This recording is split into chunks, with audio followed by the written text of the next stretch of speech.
Something to make you look around and say, hey, you know what? I live in a pretty great country. President Trump is calm, on point, on his game. And unlike the last guy, he is competent and coherent. Come on, man. We're not bending the knee anymore. We're here to take a stand for God and country. This is the Steve Gruber Show. All right, welcome to it. Live from the shadow of Detroit, kicking off another brand new broadcast day here from the foxhole of freedom. It's the Steve Gruber Show. Glad to have you on board. Always fighting for this country and putting America first. A lot of work to do, of course, like every day. Here are three big things you need to know this hour to get rolling. Number one, it appears charges of racism, false charges of racism, may have derailed the investigations into massive fraud by the Somali community in Minnesota and elsewhere. See how that works? Number two, another weekend of deadly terrorist violence, and it appears an attack at Brown University, a slaughter of Jewish celebrants in Australia, an attack on U.S. personnel in Syria, all have one predictable thing in common. And number three, it is time to look at what's happening with Donald Trump in the Oval Office yesterday. The war on drugs took a brand new twist Monday in the Oval when President Trump declared fentanyl a weapon of mass destruction, ratcheting up his target on drug cartels and the poison they deliver to the shores of America, killing 100,000 people or more every year in this country. Here's what the president had to say. Bear with me. So every boat we knock out of the water, every boat, we save 25,000 American lives. That was a boat loaded up with drugs. I saw the video. They were trying to turn the boat back to where it could float. And we didn't want to see that because that boat was loaded up with drugs just like everything else. But every boat we shoot down, and I don't know if you know, we're 92 or 94% down in drugs coming in by the sea. And we're trying to find who are the 6%. Because I don't know, people aren't liking to drive boats right now loaded up with drugs.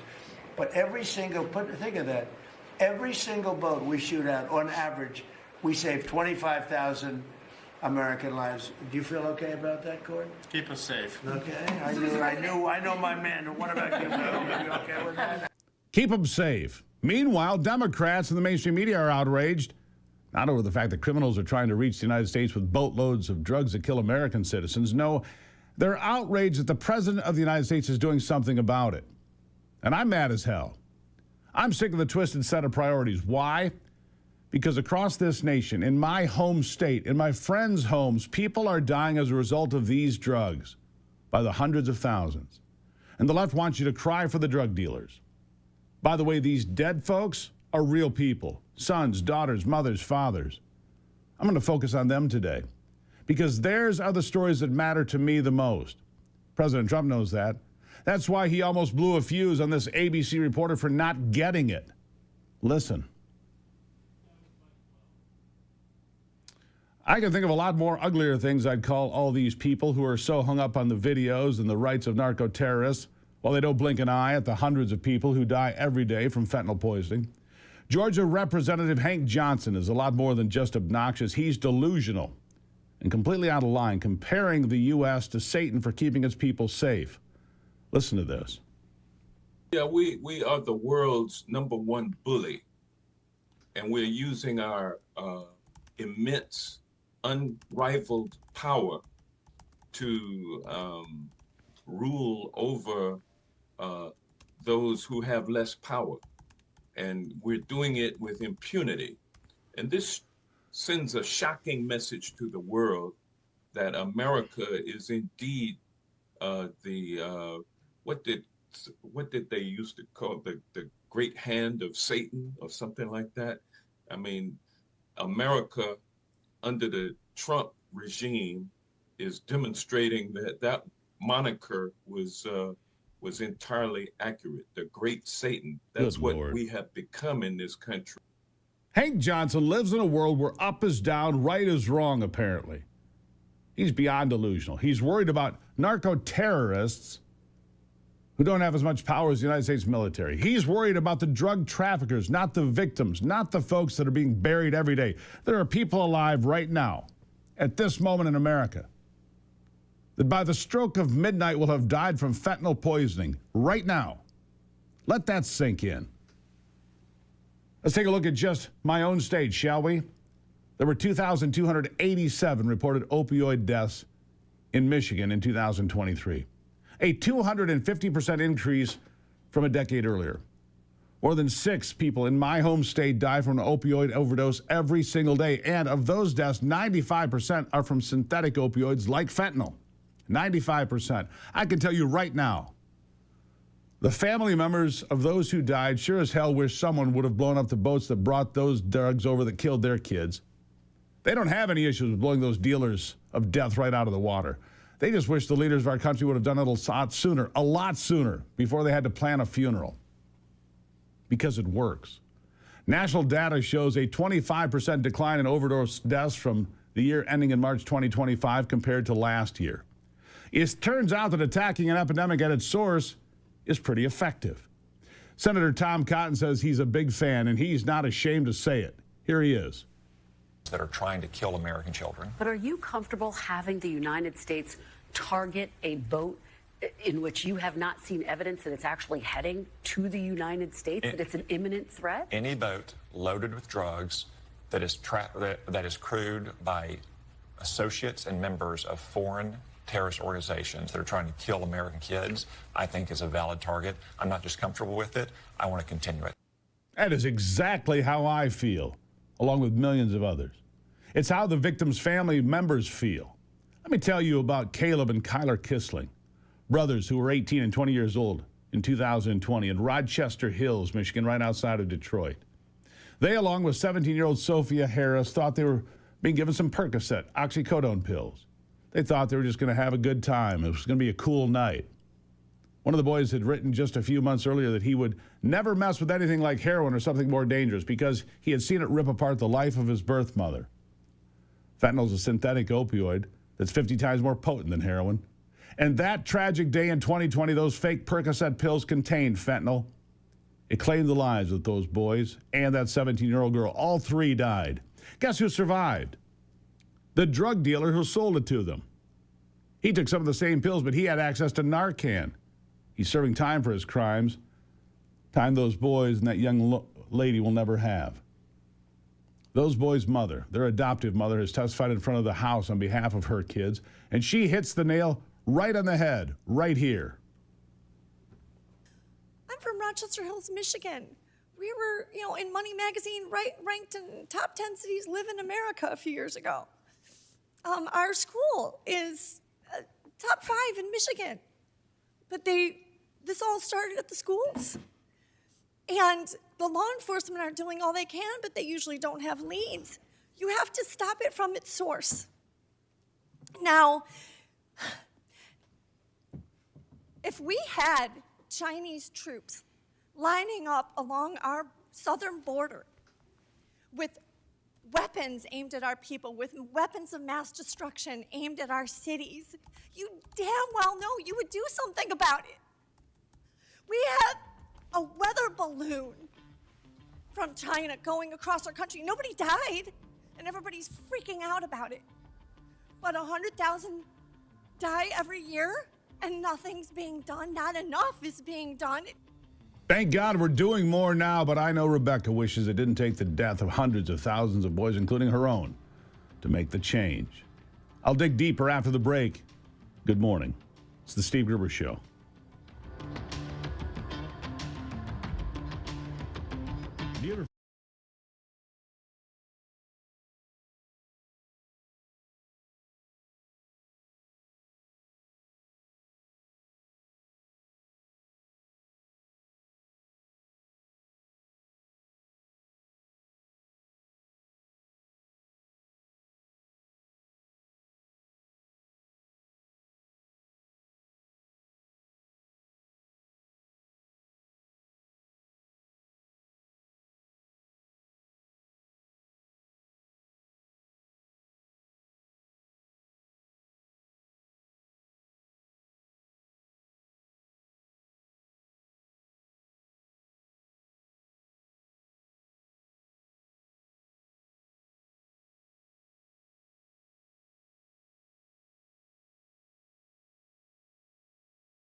I actually reached out to Rebecca Kissling to hear her story myself.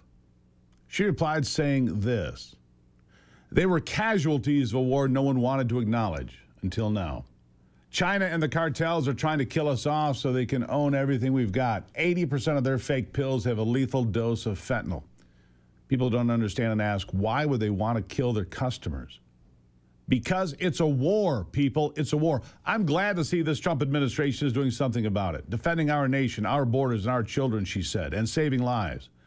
I just wish my sons were not caught in this bizarre window in history when our nation was under attack and our government didn't acknowledge that truth and didn't warn us. She's hoping to join me right here on the program later this week on Real America's Voice to discuss this in detail. You heard her call out those hypocrites for failing to pay attention to the true weapon of mass destruction, as designated now by the president, fentanyl. And some Democrats are still ignoring the danger. For example, Senator Warner, listen to this. Senator, the Pentagon is insisting that these targets on these boats are unlawful combatants, as they call them, similar to what we saw with al-Qaeda members who were not wearing conventional military uniforms. Is there a precedent for the Pentagon to release videos of operations against targets like these in the past? And is there a danger in revealing some of this video to members of Congress or even the wider public? Well, we have seen videos from the war on terror where trucks were blown up or terrorists were blown up. The idea that this administration is equating, in effect, the possession of drugs as equal to the possession of bombs or weapons of war, I think that's quite a stretch. Really a stretch. Senator, we're experiencing a loss of life in the United States on par with 9/11 every 10 days. It's no stretch at all. A tragic loss of life in thriving, bustling cities, wealthy places like Rochester Hills, and in tiny fishing communities, tiny little towns. Like Rapid River, Michigan, a town that has less than 350 people, yet saw 5 of their young adults die from fentanyl poisoning in less than a year. 2 more the year before. 3 of those victims were from the same 35-person high school class. 3 out of a class of 35 from 2021. 4 of them were on the same football team. One of them was the football coach's son. You can live almost 2,000 miles from the southern border in a small rural fishing village where everyone knows everyone, where your parents lead local Bible studies. But if your country's leaders don't take drug trafficking seriously, fentanyl will find its way into your town and kill people. The same goes for Traverse City, Michigan, a thriving tourist town in my home state, very popular in summer and winter, and yet another area hit by fentanyl. Mike Summers was celebrating his birthday. His family hasn't been shy about being open about the fact that he was a partier, but they were more worried about his alcohol consumption than drug use. That is until his dad walked into Mike's home, found him curled in the fetal position, skin blue, dead from fentanyl poisoning. That was 2023. His family wanted things to change. Listen. A lot of our awesome children are being lost to fentanyl, and people are just not talking about it enough. This is Mike Summers, one of Sue Summers' awesome children, and also one of those lost to fentanyl, as she and the family openly admitted in his obituary last summer. I absolutely wish more people would be comfortable admitting that. The Summers haven't been quiet about Mike or hidden the path his life took, in hopes of bringing awareness to what's around us, with an overall goal in mind. Have fewer people die and suffer. It really boils down to that. People are dying, people are suffering, and we're sick of it. Sick to the point where... Sick of it. Exactly. The drug dealers and dope dealers coming here, not good people. They don't care about you, about me, about Mike or Caleb or Kyler. They need to be stopped from coming here at all, whether that's with a beefed up ICE force or through targeted military strikes that don't put any Americans at risk. I want those narco-terrorists terrified. I have no problem with that. I hope they're too afraid to pilot another boat full of drugs. When you hear news story after news story about these strikes, I want you to think about these families and the hundreds of thousands of them.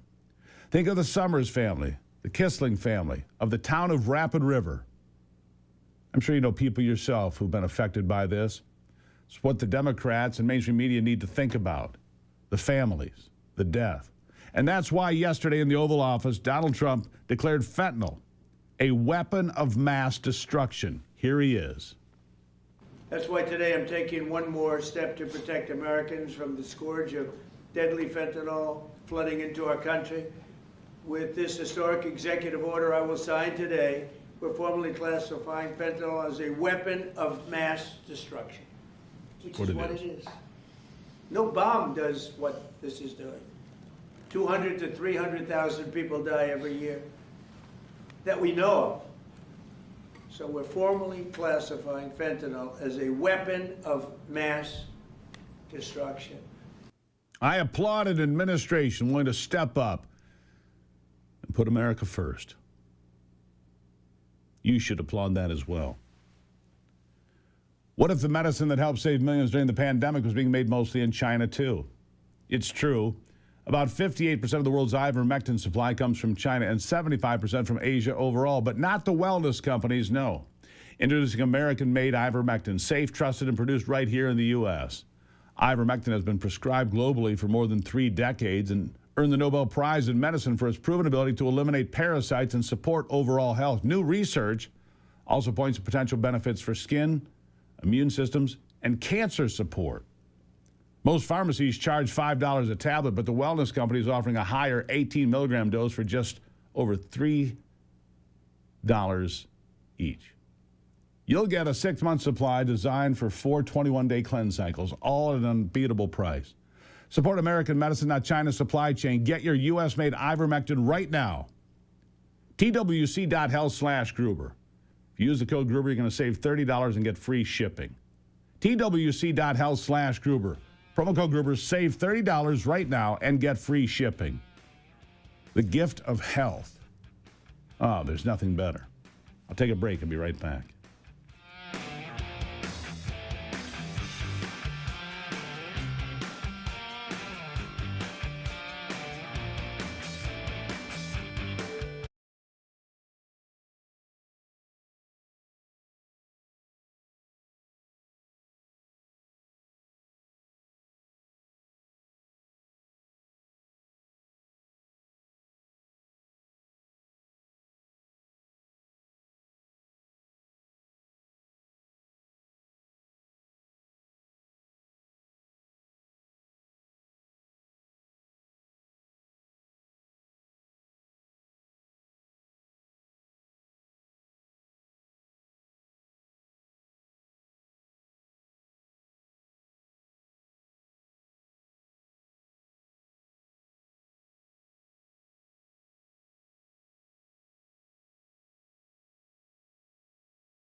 All right, so Ford, by the way, going to take a $19.5 billion hit.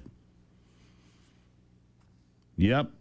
They're going to make a series of changes to its line of vehicles and production facilities to focus on producing affordable vehicles that better align with customer desires. So here's what's going to happen. The Ford Lightning, all done. That's the F-150 EV. It will retool as an electric vehicle with a gas-powered generator, so it's going to be a hybrid, as well as redoubled development of smaller, lower-cost cars, including a mid-sized pickup truck in 2027. Ford got the memo. People don't want EVs. Look, it's winter outside. Winter showed up early in the Midwest. You know that. Temperatures below zero well before Christmas. That's unusual. It is. In fact, we're going to talk about that coming up in the next hour. Al Roker says it's because of climate change. Of course he does. This is a customer-driven shift to create a stronger, more resilient, and more profitable Ford, said President and CEO Jim Farley. The operating reality has changed. We are redeploying capital into higher return growth opportunities. Ford Pro, our market-leading trucks and vans, hybrids, and high-margin opportunities like our new battery energy storage business. Well, there you have it. Ford Motor Company got the memo. Remember, I told you right here on this program, when General Motors announced they're going all EV by 2035, I said they will not exist by 2035 if they try to pull that deal. They will not exist. They will self-destruct. Boy, was I right. Almost $20 billion in a write-off. The EV revolution was a disaster. Was a disaster for these folks. All right, I'll take a break. And when we come back, we're going to talk about energy and mines and rare earths being found right here in America. Again, cutting the cord to China. Putting America first. All from the Trump administration. You don't have to like the guy, but the policies, oh, the policies are spot on. That's coming straight ahead right here on the Steve Gruber Show.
Program as we continue the conversation, finding the important stories that you don't get everywhere else. Christopher Guth is the Senior Vice President of the U.S. Chamber of Commerce's Global Energy Institute. Christopher, thank you for being here. Thanks for having me, Steve. A lot of eyes on Alaska these days for a variety of reasons. Liquefied natural gas, a big deal up there now, building a pipeline and so forth. But the Pebble Mine, I want to talk about that for a moment. You say it's a national security imperative. Tell us what the Pebble Mine is. I know, but I want you to tell the folks what it is and why it's so important. The Pebble Mine was a proposed mine about, 15, 20 years ago. It has the largest deposit of copper in the world, but it contains other minerals that are critical to modern economy. And broader context, whether it's your phone or military applications like targeting systems and missiles, all of these products of modern life require critical minerals.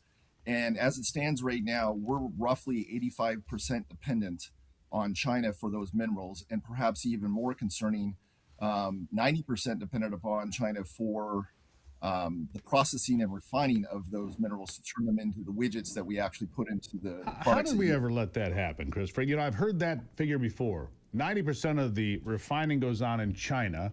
We have those minerals here, but see, I remember events during the Biden administration. For example, they found a pretty good sizable amount of rare earths in northern Minnesota. And almost instantly, the Biden administration said, nope, can't go there, can't use that. So that's why the Pebble Mine and places like that are so important, because they haven't been roped off. But I wonder if Democrats come back in power, if they're just going to close these things off again. Look, we need these for our phones, our computers, our communications, our satellites, all of this and more. And yet, bad policies turn into big problems, don't they? Yeah, I think you're exactly right. I'm fairly optimistic that within, national politics, Democratic ideology has slowly shifted. I mean, the Biden administration itself, you pointed out correctly, they were vetoing new mines that would bring these important minerals to the market from inside the United States of America.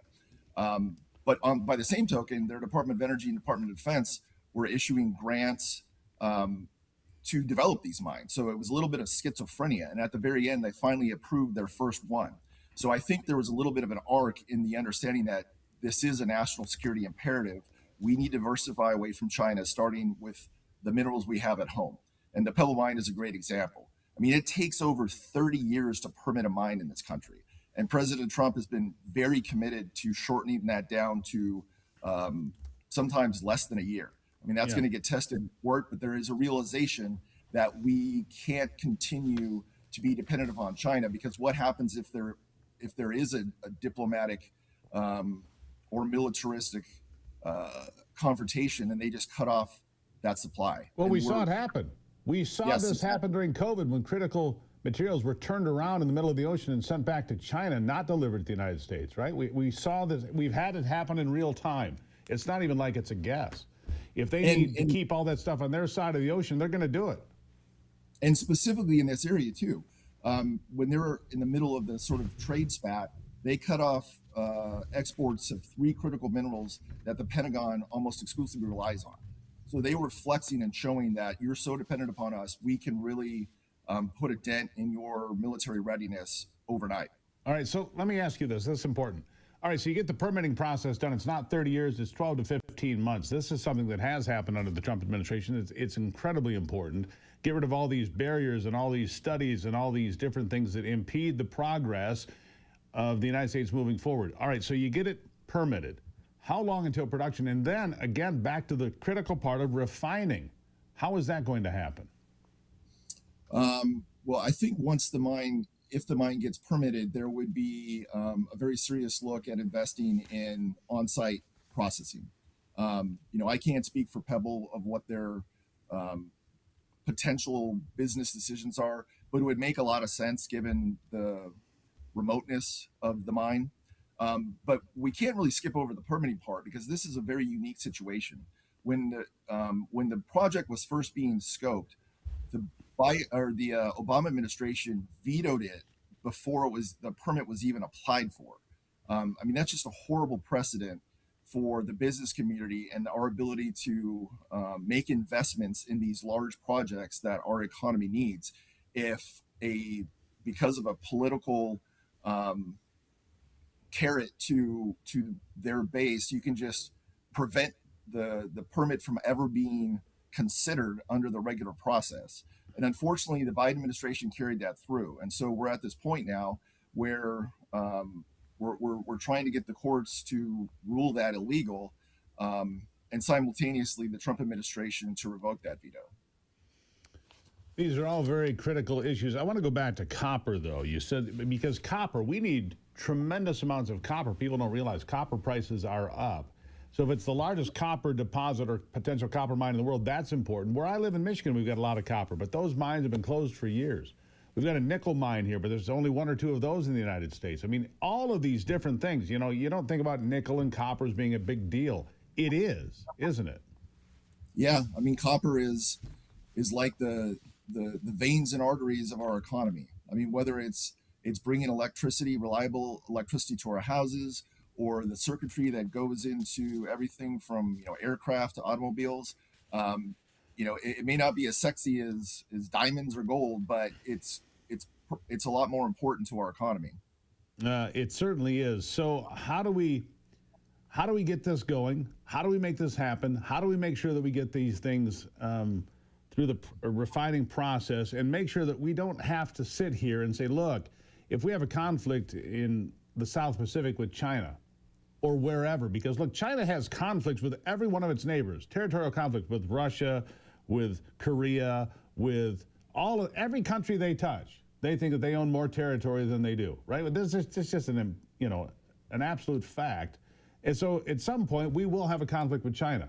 Very predictable, very easy to figure out, because they'll make it happen, and they want it to happen at some point, because China, they believe that everything under heaven is theirs. That's their saying. Everything under heaven, I can't say it in Mandarin, but that's what they believe. We have to be prepared. How do we get there? Well, I think it starts with the permitting process. I mean, it's completely broken. It takes far too long to get a permit decision.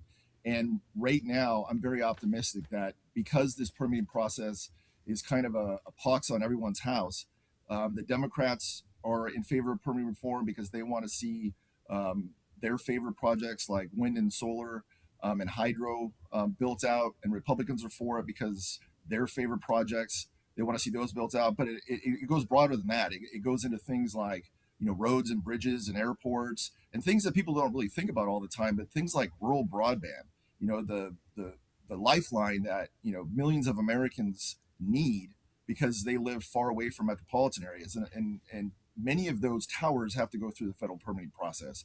So there's a million reasons why we need it.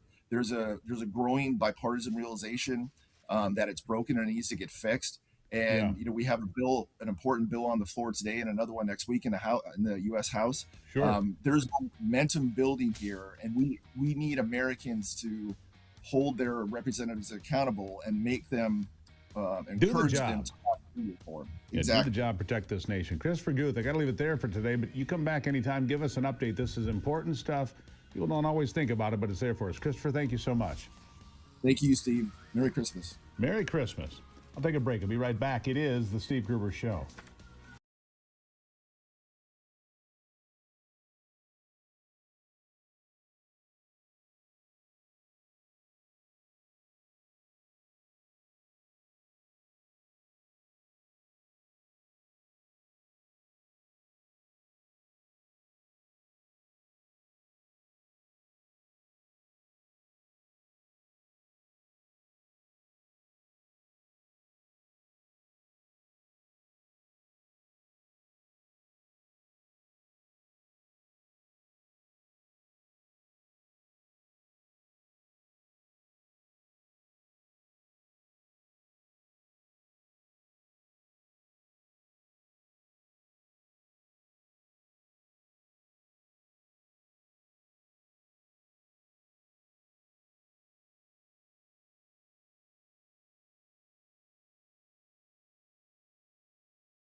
All right. Well, the economy, a lot of things to look at. So many moving parts right now. I mean, it's remarkable the things that are happening.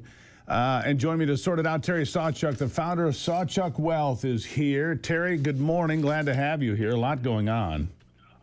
Good morning, Steve. I just talked about Ford Motor Company, $20 billion write-off and scrapping the Lightning EV, among other things. A lot of big changes out there.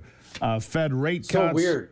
Yeah. Nobody wanted electric pickups. Yeah, so weird. Nobody wanted an electric pickup when it's 5 degrees out or less here in Michigan. Let's see. The Fed cut rates. Gold set an all-time record high. Where do you want to dive in? Because there are a lot of moving parts, like I said. Yeah, I think the Fed had an interesting turnabout last week. You know, a lot of people thought we were going to get that hawkish cut, but we didn't really get hawkishness at all. And I think the Fed is kind of coming to terms with reality right now. They've been behind the curve. You know, unfortunately, on a short-term basis, we are, from a positioning standpoint, probably going to go through some volatility and a little bit more short-term downside risk. Doesn't mean it's going to materialize, but I would say, you know, the environment is there for that. We've got a huge options expiry Friday, so there's going to be some volatility this week. But once we get past the next few weeks, I think we're going to potentially head into a much more bullish stretch. As we end out 2025, look, the market's had a couple of rough periods. April, for example, Liberation Day, and then it bounced down. But in the last week, the market over a couple of days went up more than 1,000 points on one bullish stretch. And then it lost a little bit. Yesterday, pretty flat. So heading into 26, then you're pretty optimistic. Yeah, I think this week could be a little choppy again, Steve. Little downside. I mean, Bitcoin dropped a lot over the last, I'd say, 3 or 4 days, although it's bouncing a little bit today. But I think once we get past this, I mean, we're into that seasonally bullish period. You know, they call it the Santa Claus rally. And mostly that's just because a lot of the institutional guys head out on holiday for the Christmas break. And, you know, the volumes go down and the market kind of pushes higher. Plus there's strategic, or what we'll call structural flows that tend to be pretty positive going into the end of the year. So I haven't seen anything yet to say that that's not going to happen. Doesn't mean it will, but I understand. Like the basis is there. So let me ask you something about what you just mentioned there, crypto, right? Bitcoin at 87. It's not at an all-time low, not even for the last year, but it's a lot lower than 125, that's for sure. Is crypto dead? Because it's been kind of stagnant here for a while, or is Bitcoin specifically, which is the one everybody knows about, is it going to come back? Yeah, I think what's going to happen, Steve, is that as the Fed, you know, obviously it's Jerome Powell's the chair right now, but eventually next year we'll get one of the Kevins, it looks like. And so I think that the cards are kind of laid face up, right? Over the long run, with the amount of debt that we have, there's only really one way out, and that's financial repression. So that means that, you know, certain assets are going to have to go up because long term, we're going to debase the currency and we're going to deal with some level of inflation probably. So as a result, you're going to need to own things that are likely to go up in value. I don't really know about Bitcoin from the standpoint that I think it's considered to be quote unquote hard money, but it's acted like a risk asset more than it's acted as a store of value so far. But I would think that things like that will probably end up going up. You know, stocks certainly will likely go up, certain types of real estate, et cetera. Things that we anticipate historically that have held value or increased in value over time, those Sure. are the places that the money's going to probably flow to. You said there's a risk of a blow-off top is growing. The risk of a blow-off top is growing, and you'll need a lot of growth in the economy to keep up with it. What's a blow-off top? What do you mean by that? Well, at the end of any kind of bull market cycle, you go through this last phase where there's a bit of a mania, and that drives, go back to 1999 and into the early parts of 2000, you had Sure. what was called a blow-off top in tech stocks, right? You could make an argument that we're going through some of that stuff with the AI bubble. If you want, I don't know if it's a bubble yet, but certainly that has the makings for what we would call a blow-off top, because the valuations have gotten insane. Now, some companies, maybe like Palantir, have the ability to kind of grow into that, but certainly not every AI company does. And so I think there's going to be a big washout at some point. So we'll get prices that'll just get so stupidly high that they're completely unjustifiable. And then the selling begins, and then, the bubble collapses. In the economy, it's driven by politics. The president comes out and makes a comment, a stock goes up, a stock goes down. I love these guys. I don't like these. One word, bam, and that's how politicians get rich in Congress, I think, is a big part of it. But you think election reform from the Trump administration before the midterms could have a big impact on what happens for the next couple of years, meaning that Donald Trump would not be a lame duck, that they wouldn't be focused on impeachment nonsense, which is all they're planning to do, from what I can tell. You think that's important? Well, I do think that it sets the table for them being able to stay committed to a longer term strategy for growth. I mean, what I think people really are having a hard time getting their head around here is that, by and large, globalization is over. Now, it doesn't mean that it's over today, but it means that we're transitioning to something very, very different. And it's going to have longer term consequences.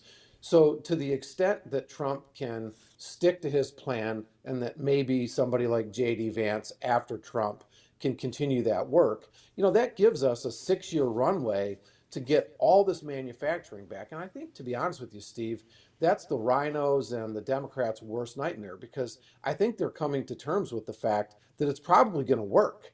And the longer that they stay there, the worse it's going to get for the other party. All right, real quickly, 30 seconds. Tell us about your book. Let's throw it out there. What do you got? Well, it's X-rated, and it's a guide for Gen X, right? The Gen X generation's kind of they're getting screwed in a couple different ways. Sure. First is that they've got parents and kids that they're going to have to care for, and that's challenging. AI may eat into some of the jobs. It's starting a little bit right now, and so that's a concern. Go ahead. Click that QR code right there, folks. X-rated, made for Gen X and What's Next, from Terry Sawchuk at Sawchuk Wealth. You can get him for an opinion as well. Terry, thank you so much. Good to see you, buddy. Thank you. We'll be right back.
By the way, Bitcoin has historically done very well in December. It has not happened. It has not happened so far. It has not happened so far. Anyhow, I'll put that back up for Terry Sawchuk. I want to make sure you get his book X-Rated for the Gen X generation. Perfect gift under the tree, by the way. Click that QR code. Great book from my friend Terry Sawchuk. Maybe give you some ideas about investing. But the predictions here that Bitcoin could really rocket in 2026. Again, these are predictions. Take them for what they're worth. They're worth the computer screen they're written on, and whatever. FBI Director Dan Bongino may be leaving the Bureau. We've been hearing these rumblings and rumors for a while, but there's word that he's going to decide about the future at the Bureau in the next couple of weeks.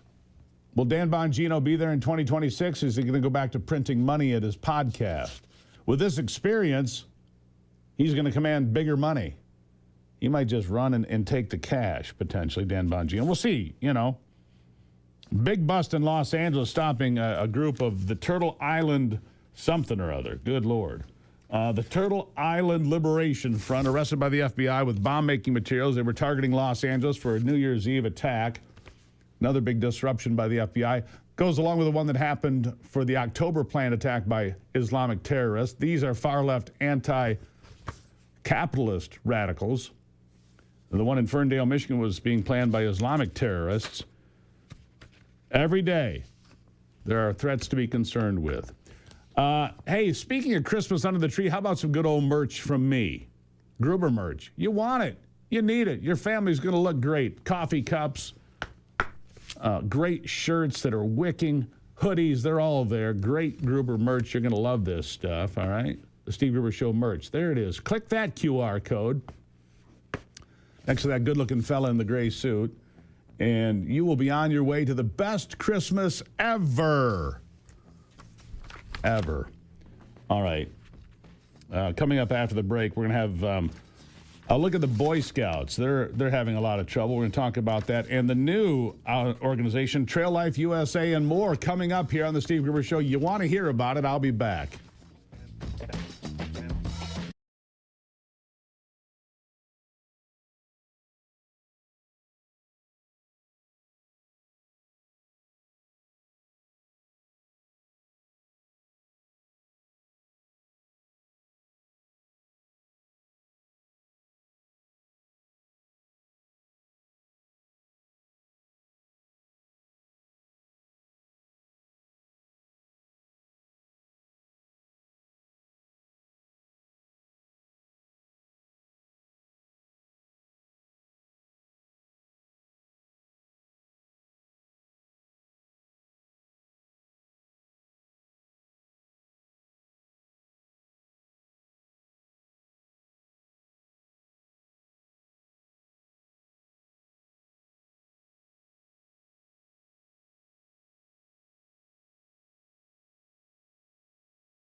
Always something to make you look around and say, hey, you know what? I live in a pretty great country. President Trump is calm, on point, on his game. And unlike the last guy, he is competent and coherent. Come on, man. We're not bending the knee anymore. We're here to take a stand for God and country. This is the Steve Gruber Show. Fighting for you from the foxhole of freedom. Who do you want in your foxhole? A lot of things happening these days. A lot of unpredictability happening these days. Who do you want standing shoulder to shoulder with you when it hits the fan? It's always an important question. You think about it, you should. Here are three big things to know this hour. Number one, the son of Rob and Michelle Reiner has been arrested for the brutal stabbing murders of his parents in their Hollywood home. Nick Reiner facing 2 counts of murder and the brutal stabbing deaths and a whole lot more. Number two, House Republicans now accusing the D.C. Metropolitan Police of faking crime numbers to make the department look better. And a scathing report rips back the curtain on all of it. Shocked? Not at all. And number three, is being a progressive now something we should consider a serious mental condition? And no, I'm not joking. I'm going to give you several things to consider as you weigh in on this question. I'm going to share with you very easy examples that will make you wonder about the sanity of some of the people saying these things. It's important. Do you become so enamored with the message, with the agenda, with the far left woke agenda that you just lose all perspective? Al Roker of NBC made my point perfectly yesterday. Climate change, the Green New Deal, COP30, and all that nonsense. Climate change is the magical answer to everything. You know why it's cold? Climate change. You know why it's hot? Climate change. Drought? Climate change. But here he is saying that it's colder than usual because of climate change. Listen. Yesterday, I heard you guys talking when we were talking about all this cold air, and you said, well, if the planet's warming, how come it's so cold? So we thought we would answer that for you. So Arctic air is contained by the polar vortex. It keeps it up there in the Arctic. However, as the planet is warming, climate change has actually caused significant warming up into the Arctic. So as that warm air comes up into the Arctic, that weakens the polar vortex, that boundary, and it allows that cold air to move south. And that is why climate change, global planet warming, actually allows some parts of the country to be colder than usual. Yeah, okay, Al. Here's the thing. I found a real easy way to disprove that. Go to your state, wherever you may live. Look up the hottest day on record in your state. Almost all 50 states have a date that's 1934, 1935, and most commonly 1936, during the Dust Bowl years. This idea that the planet is it warming? Of course it is. The Ice Age ended 11,700 years ago. But is it because of you? No. Meanwhile, here's another example of people losing their minds. Gavin Newsom says if Democrats don't win the 2026 midterms, this country is lost forever. America is no more unless Democrats win. Jeez, Gavin, take your medicine. Here he is. I mean, this is nothing out there that's happening is normal. This is not normal. This guy is trying to wreck this country, try to light democracy on fire on January 6th. We may not have a fair and free election in this country. I mean that if we're not successful in 2026, getting back the House of Representatives. This guy's not screwing around. And I know that our diverse communities understand that, communities that are on edge, particularly Latino communities across this country, masked men, secret police. I mean, this is the United States of America in 2025. So my state of mind is about not just my party, but who we are and what we represent to each other, to the world, and how we have to be a little bit more forceful.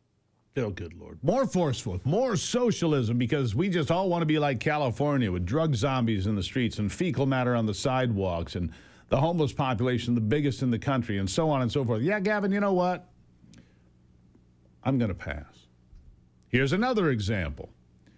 CNN's Abby Phillips does her level best to defend cultures that come here and hate America. She loses badly to Lydia Monahan in a first-round knockout. This is a first-round knockout of ideas. Listen. I think we should absolutely select the best of the best. It should be an individual choice. But I think we can also acknowledge there are certain cultures that are not compatible with America. Which ones? Well, if we look at Europe, actually, there was a lawyer this week who argued that an Afghan immigrant who raped a woman shouldn't be charged or shouldn't have a penalty because his culture said that women weren't free and equal. We're seeing 77% of rapes in France are from migrants. So there is a real question that people on the right have what are the cultures? About certain cultures. What are the cultures? The cultures that are okay with that. The cultures that are okay with female genital mutilation. So, I mean, is it Afghanistan? Is it Africans? What is it? Like, well, I would how say are we gonna define 90+% of women have female genital mutilation. How are we gonna define culture? What about the people fleeing female genital mutilation? Are you gonna allow them in? Are they allowed in? I mean, if you are Somali, and you're a woman and you're fleeing, you're actually trying to leave because the FBI is now arresting people for bringing that with them. That's great, Abby, but it's not women that are coming in. It's men of military age. Abby Phillips knows that, of course. It's a rotten, disintegrating, left-wing narrative. And how about this one? Talk about no self-awareness. Jake Tapper at Chicken Noodle News. After ignoring the blatant decline of Joe Biden for years, he says that's why he's treating President Trump so unfairly now, because he didn't do his job when Joe Biden was in office, so now he's doing his job. Well, attaboy, Jake. Listen. We cover it all the time on my show. All the time. And I think that is to a large degree because we saw what happened with Biden, and while we covered it, we didn't cover it. Maybe we didn't ask as many questions as we should have at the time. And I think it is a legitimate question for any president of any age, but particularly anybody who is like in the range of being an octogenarian, right? We cover it all the time. Yeah, but you didn't, Jake. You know why? Because you're a hack. Then you went and wrote a book self-aggrandizing yourself for covering Joe Biden. These are the people that CNN will be flushing out of the system immediately upon sale of the company, which is coming, by the way. Jake Tapper will be unemployed, rightfully so. Did you know that American homeowners nationwide have over $32 trillion in equity, and cyber criminals are targeting it with a growing scam the FBI calls house stealing? House alarms, door cameras, deadbolts, they don't work against these thieves because they're not after your stuff. They're after the equity you've built up in your home by paying your mortgage year after year. If your title isn't being monitored, scammers can transfer the title of your home into their name using a one-page document they file at the county and then take out loans against it or even sell it behind your back outright. The scariest part is you won't even find out until collection or even foreclosure notices arrive in your mailbox. But by then, the damage has been done. The best way to protect yourself is with triple lock protection from my friends at Home Title Lock. Triple lock protection, 24/7 monitoring, alerts of any changes, and God forbid if the worst happens, restoration services, no cost out of pocket to you. You can check on your home's title today and make sure you're not a victim already. Use the promo code Gruber at HometitleLock.com to make sure your title is still in your name. HometitleLock.com, promo code Gruber. You'll also get a free title history report plus a free 14-day trial of their $1 million triple lock protection. That's 24/7 monitoring of your title, urgent alerts, and if fraud happens, they'll cover up to $1 million to fix it. HometitleLock.com, promo code Gruber. You don't want to miss out. Have peace of mind right now. And I'll be right back.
All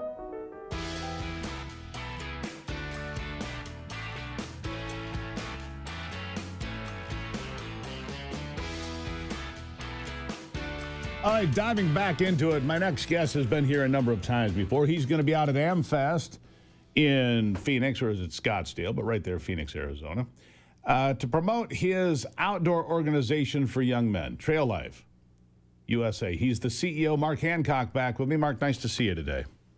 Thanks, Steve. It's great to be with you again.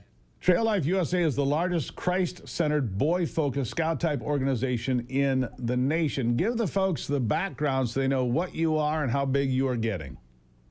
Yeah, about 10 years ago, 11 years ago now, we started out of really just understanding that the Boy Scouts was heading in a direction that a lot of churches weren't going to be able to support. And so a group of people across the country started talking about what would it look like to offer an alternative that restored some of the traditional values of Boy Scouts. And so now we've grown. Now we're in all 50 states, about 1,500 churches chartering Trail Life USA troops, about 65,000 members, coast to coast, outdoors, doing the things that you expect in an outdoor program: uniforms and handbooks and patrols and camping and a robust awards program, all the things that you expect, except we are Christ-centered and we're boy-focused. And those are two things that you just don't find in Boy Scouts anymore. So what about the Boy Scouts accepting girls? I mean, in some places, there is no Girl Scout troop. So the Boy Scouts said, look, we don't want these women to be left out. What's wrong with that? Well, we've had over 100 years of that. So that wasn't the issue that they were solving. I think what they were solving is this kind of march towards this wokeism that they started back in 2013, and that led to this. One of our first hires, early hires, was the former general counsel for the Boy Scouts of America. And he predicted all these changes after their first change, which was to open up the organization to open and avowed homosexual boys, which caused great deals of challenge for folks in Boy Scouts. So we knew that along the way they would get farther and farther away from their anchor of who it was that they were. And so bringing girls in the program, although it's wonderful for girls, and we think girls deserve a place, but we think that boys and girls are different, and that boys deserve a place of their own, and girls do also. It's a great organization. Boys and girls are different. It's not high science. Biological dimorphism. There are differences between male and female. That's first grade science.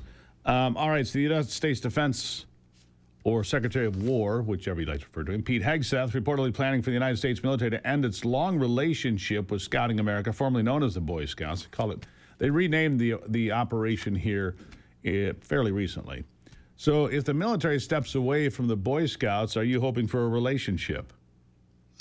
Well, I don't know. That's a really good question, because if an administration decides that it's going to willy-nilly make these sorts of changes, then what would we be subject to? But I can understand where the Department of War is in this. I understand where Hegseth is. He says Boy Scouts is not the organization that it was. They used to be able to count on it, building the sorts of men that would storm the beaches of Normandy to free the world of tyranny. But because you mean, hold on, Mark, all that toxic masculinity on Omaha Beach and those places, all that toxic masculinity saving the world from totalitarianism, that kind of thing?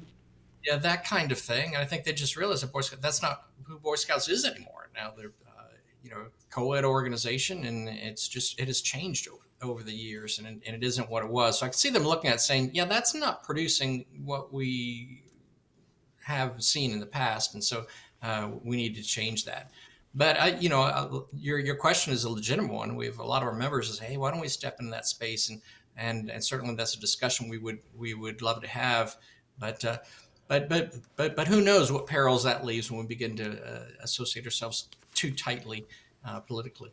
Maybe I will ask the president next time I talk to him. Maybe I'll get a question in on your behalf about this because it is a big change. Or maybe I can ask Pete Hegseth directly next time I see him, because I think it's an important question. I mean, they're changing the requirements at the military. They're making, here are the requirements. Either you meet the standard or you don't, which is the way it should be. It shouldn't be, well, we're going to lower the standards so more people can meet it. Lowering standards does not improve your ability, does it? No, it doesn't. But if you're looking for an organization that's turning boys into good, strong, godly men, who it's using principles and robust awards program and challenges and opportunities to be in a male-centric environment where you learn these sorts of skills and you grow in this kind of way, then Trail Life is definitely a good choice. Well, so, my brother was an Eagle Scout. As I told you, my son is in in Scouts right now. I still call it Boy Scouts.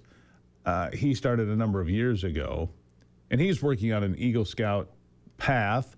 We'll see if he gets there. You know, it takes a lot of work to get there. You have similar opportunities in trail life, correct?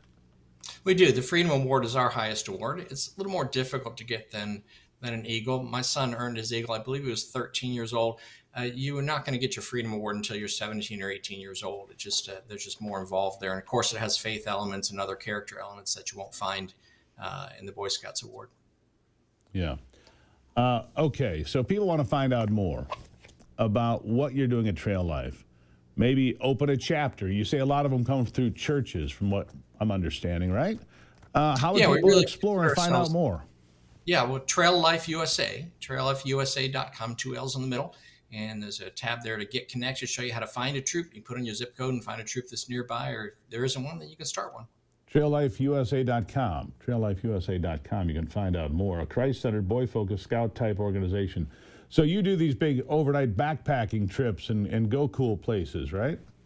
They do all that stuff, high adventure, all sorts of things, whether it's stuff up in Alaska or the boundary waters. There's the boys all over the country. Every weekend you're going to see Trail Life troops out doing something, and then during the summer they're doing longer adventures. But they sure do get a lot done in the outdoors, and that's where the growth takes place. Boys being boys. What a concept, Mark. What a concept. Mark Hancock, Trail Life USA CEO. Sir, thank you for being here. Thank you, Steve. Great to see you. Always good to see you. I like to promote good organizations. This seems like one of them. TrailLifeUSA.com. If you'd like to find out more, have a son, a grandson, somebody you'd like to get involved with the program, there it is, TrailLifeUSA.com. Find out more. All right, we're going to take a break and be back. It's the Steve Gruber Show. Remember, you can go to SteveGruber.com, send me an email. Go to all those social media locations, X, Facebook, Instagram, all of them. Hit the like button, bam, and make sure you follow. We're growing this thing. It's a Christ-centered, truth-telling program every day. It's the Steve Gruber Show.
All right, so an explosive story out of Minnesota from Alpha News.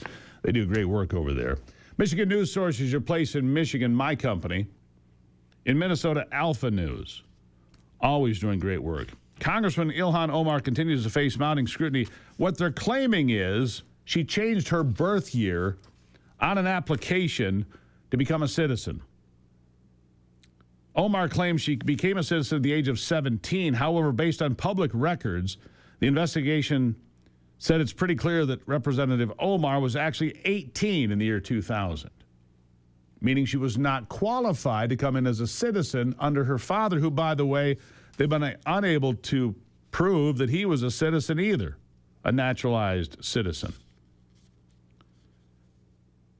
The Minnesota Legislative Reference Library lists Ilhan Omar's birth year as 1982.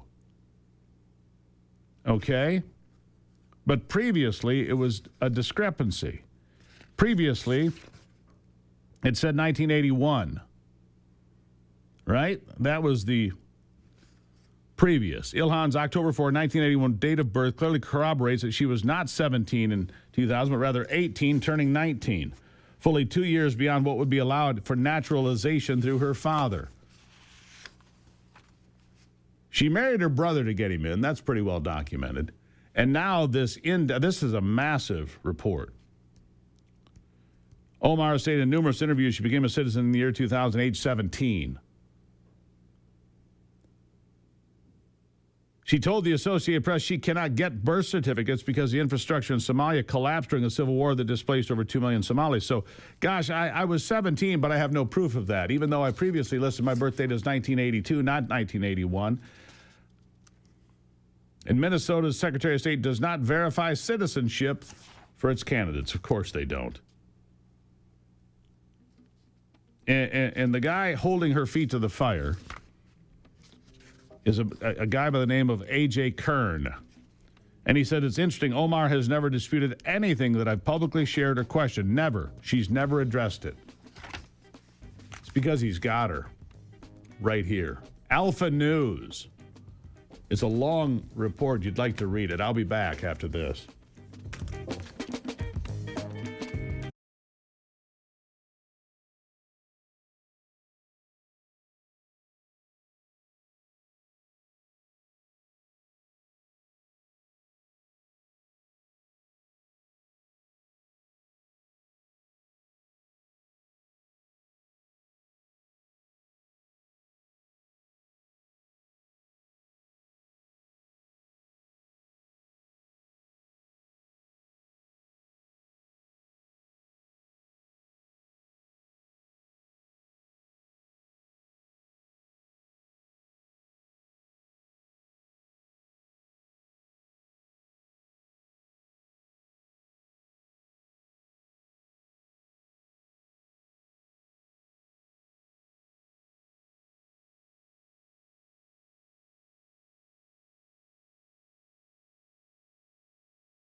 All right, back to it.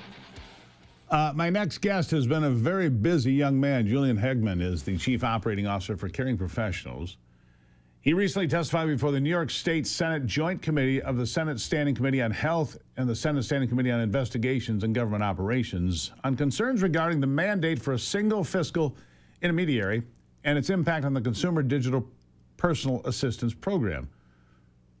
And Elise Stefanik says the feds must step in after a bombshell New York governor email emerges. There's a lot going on there. Julian, welcome to the program. Hi, thank you very much. Thank you for having me. Appreciate All it. right. I think New York could be very well served by Elise Stefanik being the governor of that state. I don't know how possible that is in New York these days because, frankly, I don't trust the place. But what about this email that emerged? Tell me about that first. Yeah, so watchdog for New York State, the Empire Center, submitted a FOIA request a few months back, got the response last week, and has been sending ripples through my community in the home care space, because this is showing exactly what we've been saying for the past year and a half, which, is collusion and bid rigging. All right, so rigging and caring professionals, a home care service in the healthcare sector, right? That's what it is. And there's bid rigging? You mean there's favoritism being handed out by politicians in return for their friends getting the contracts? Is that what you're saying? That's exactly what I'm saying, correct. Golly, I'm shocked. Tell me how this grift worked. So it's a very long and they've been planning this for a few years now. But what happens, they were able to get into the state, promise a bag of goods, sell whatever they needed to sell in a back room, and then made the state put in in the budget that they were going to move from 600 fiscal intermediaries to one. So, in state budgets, once that budget's passed, it becomes law. Then, since we are moving to a single FI, the state put out a request for proposal, as they most normally do. However, in order to be an approved submitter of that RFP, your New York State operational experience didn't matter. In fact, the company that won the bid had no New York State operational experience whatsoever. The only prerequisite that you needed to be operational in another state outside of New York. So even though my company has been operational in New York State, providing these services for 33 years, we were not an authorized bidder for that program. So you're boxed Fast out. forward. You were blocked. Oh, What did that mean for a company like yours and others that are in a similar position in the state of New York? 600 businesses closed overnight. I had to lay off 60% of my administrative staff that have been with me for decades. 600 businesses shuttered. Yep. Shuttered. People lost jobs. Correct. So that Governor Hochul could enrich her friends, and maybe longer. Maybe Governor Cuomo before that. That's what you're saying. That's exactly what I'm saying. It started under the Cuomo administration. There was, I've been fighting this fight for 6 years. Started under Cuomo administration. We got all that stuff sort of thrown out. COVID happened. Everything sort of took a break during that time.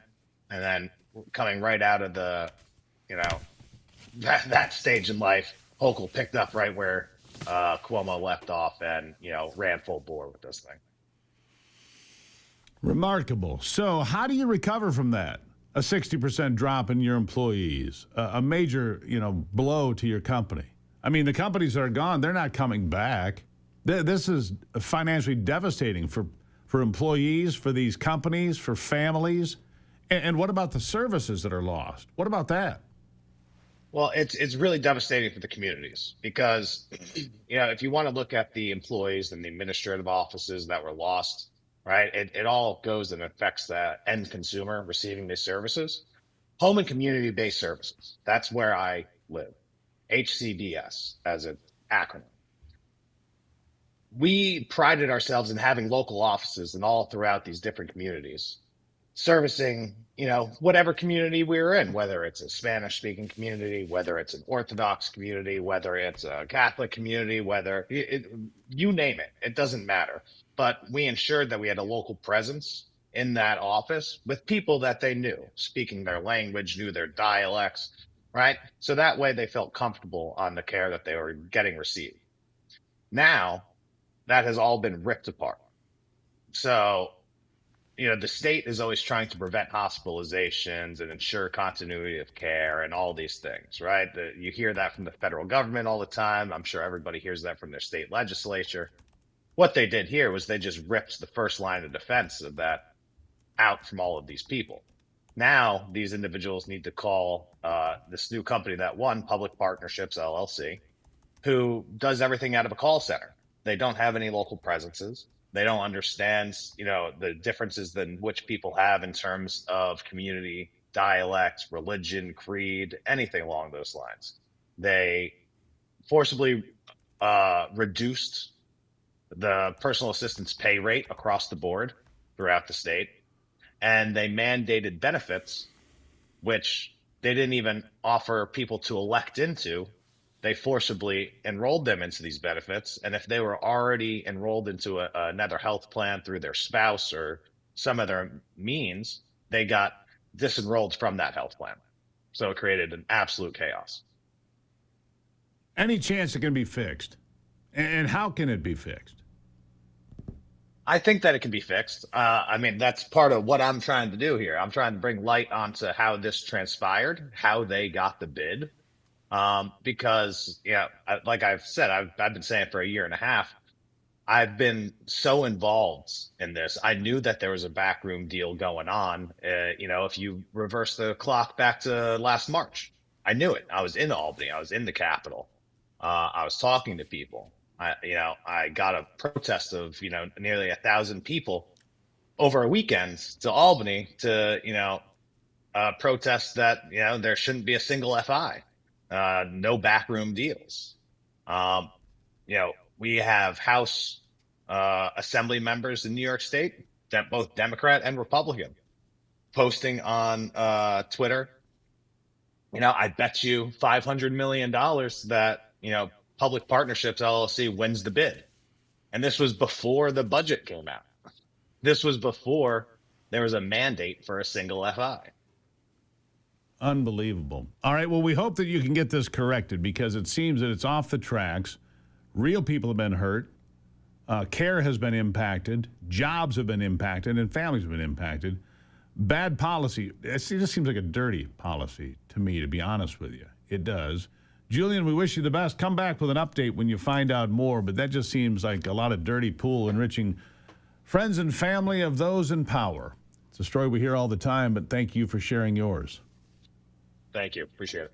Really appreciate it. All right. That's you want for the rest of the country what New York has, because I certainly do not. I do not. All right. Still to come. House Speaker Matt Hall for the state of Michigan is going to join me. He's going to talk about the push back on Democrats as they funnel billions. Here it is again. Billions of dollars into unchecked pork projects, pet projects with taxpayer dollars. Democrats at work. I'll be right back.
Well, it's Christmas, of course, and that means, you go on a spending spree. You spend lots of money on all sorts of things you don't need, and it ends up under the tree, and some of it gets returned and some of it doesn't. But, when Governor Whitmer wanted to spend $644 million in last-minute spending, my next guest said, yeah, I think that's a terrible idea. The answer is no.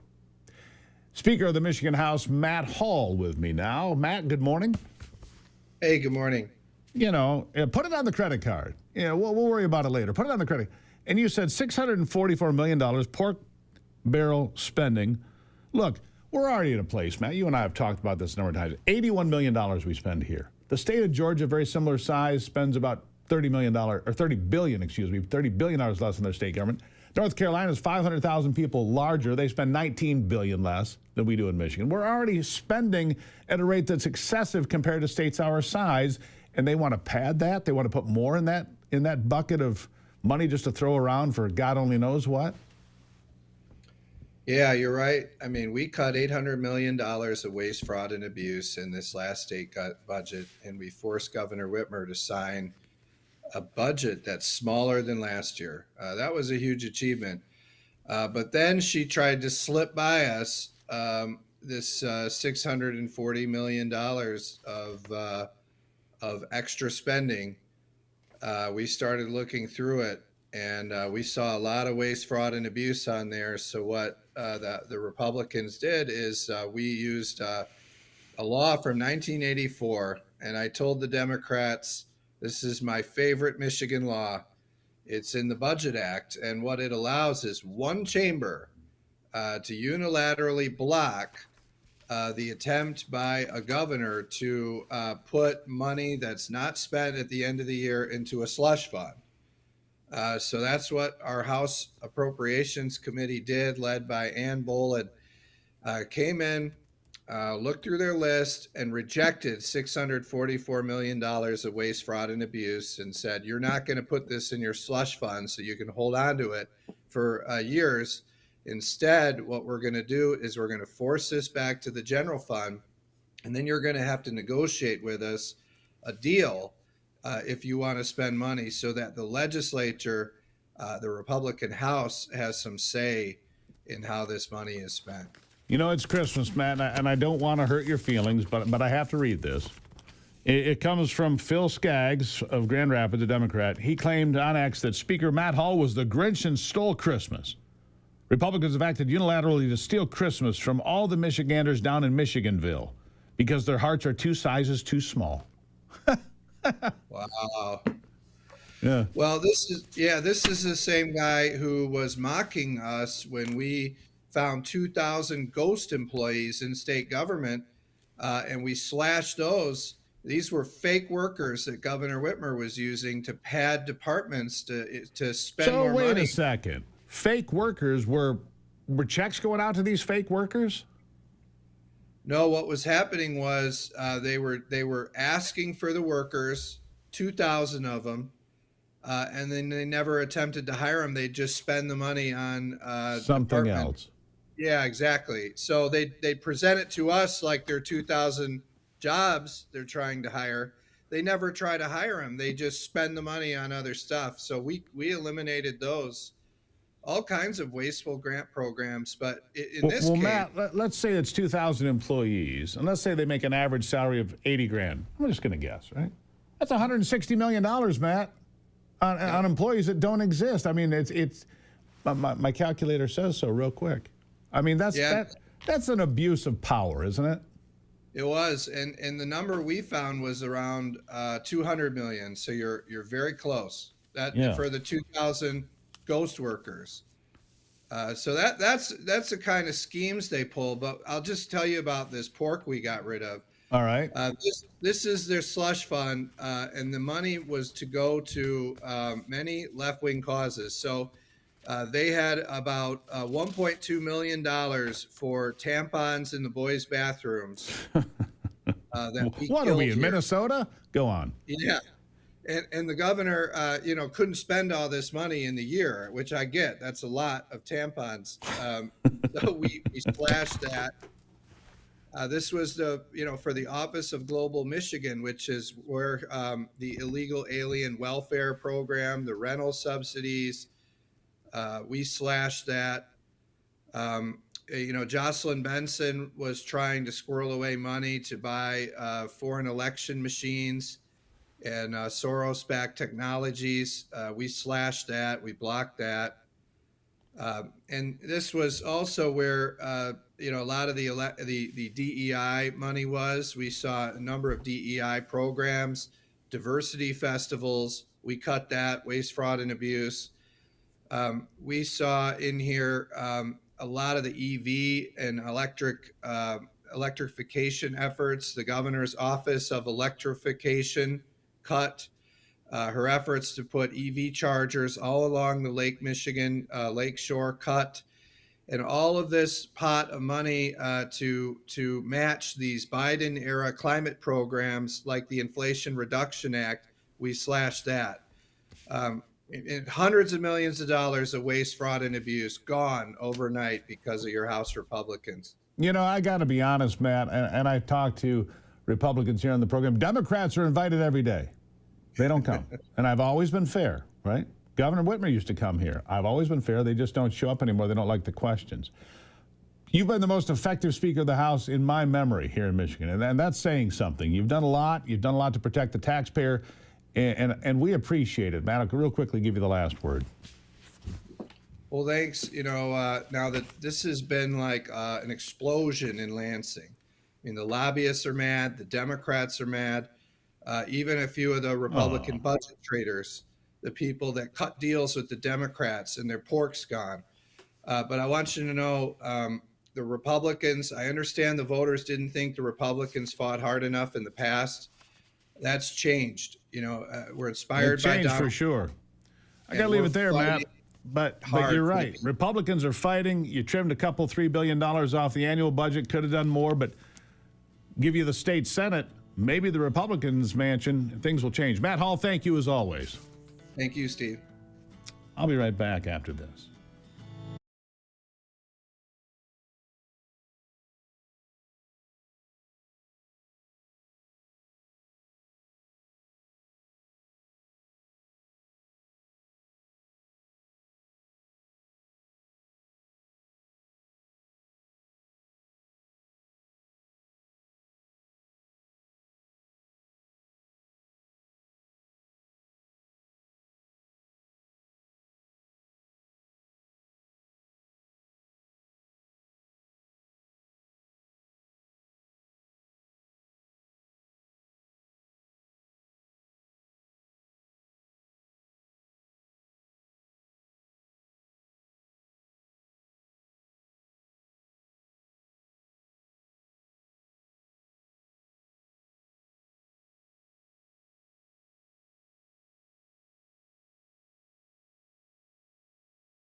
Oh, Lord. The things that go on in the breaks. Good stuff. Let's check in with Brock Palmbush in sports. With a look at sports, I'm Brock Palmbush. In NFL Monday Night Football last night, the Pittsburgh Steelers knocked off the Miami Dolphins 28-15 at Acrisure Stadium in Pittsburgh. Steelers quarterback Aaron Rodgers threw for 224 yards and 2 touchdowns, while the Steeler defense held the Dolphins to just 63 yards rushing and sacked quarterback Tua Tagovailoa 4 times. Pittsburgh's now 8-6, leading the AFC North by 1 game over Baltimore. The Dolphins, with the loss, dropped to 6-8. There were just 5 games in the NBA last night. Winners were Detroit, Toronto, Memphis, Utah, and Denver. Likewise, in the NHL, just 5 games. Winners were Florida, Ottawa, Dallas, Nashville, and Anaheim. No top 25 games in men's college basketball, and only 1 top 25 game on the women's side. 13th ranked Vanderbilt won easily over South Florida, 87-58. That's a look at sports. Back to you, Steve. All right, Brock. Thank you for that. Greatly appreciate it. Aaron Rodgers. He's going to be back in the playoffs. It's starting to look that way. Well, if they're leading their division. Well, they're 1 game up on Baltimore right now, and they've got the tiebreaker over them, but they play the Ravens in week 18. But it is at home, so they may have to win that one, because remember, Pittsburgh goes to Detroit next Sunday. Oh, good Lord. Just what we don't need. Yeah. I think the Lions are not going to make it, my friend. It just doesn't feel. I just don't feel it. Do you? What's that? I'm a little more optimistic. I think they're going to somehow get in. And if they do, who knows? We'll worry about that later. Yeah. All right. Get in first. All right. Get in and then go from there. All right. Fair enough. Brock Palmbush, an optimist in the season of Christmas for the Detroit Lions. Well, you know the crazy thing is, you go back 5 years or farther, we didn't have to have these conversations because the Lions were eliminated by about week 10 every year. That's not much of a stretch, no. Yeah, no, they were awful. Year after year. Oh, this is going to be. Actually, we have a team. It's nice to have a football team. Yes. That's at least in contention, right? They're a bit more, Steve. They're a bit more flawed this year than they have been in the last couple of years. But if they get in, they're dangerous. Is Ragnow coming back? Not this year. I mean, I heard maybe next year. Yeah, I heard that. Anyhow, all right. I mean, if Phillip Rivers can come back, Ragnow can come back. Good Lord. All right, we're going to take a break. We'll have more after this on the Steve Gruber Show.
something to make you look around and say, hey, you know what? I live in a pretty great country. President Trump is calm, on point, on his game. And unlike the last guy, he is competent and coherent. Come on, man. We're not bending the knee anymore. We're here to take a stand for God and country. This is the Steve Gruber Show. All right, fighting for you from the foxhole of freedom every single day, telling you the things you need to know to be the most educated person walking around at the office today or wherever you may wander. Look, we get bombarded with BS all the time, so it's important that you know what's going on. Fighting for you from the foxhole of freedom. That's what I do here. Here are three big things you need to know this hour. Number one, Ted Nugent. He wants to blast Stranglehold at 2 a.m. in Dearborn. I'm guessing that won't happen.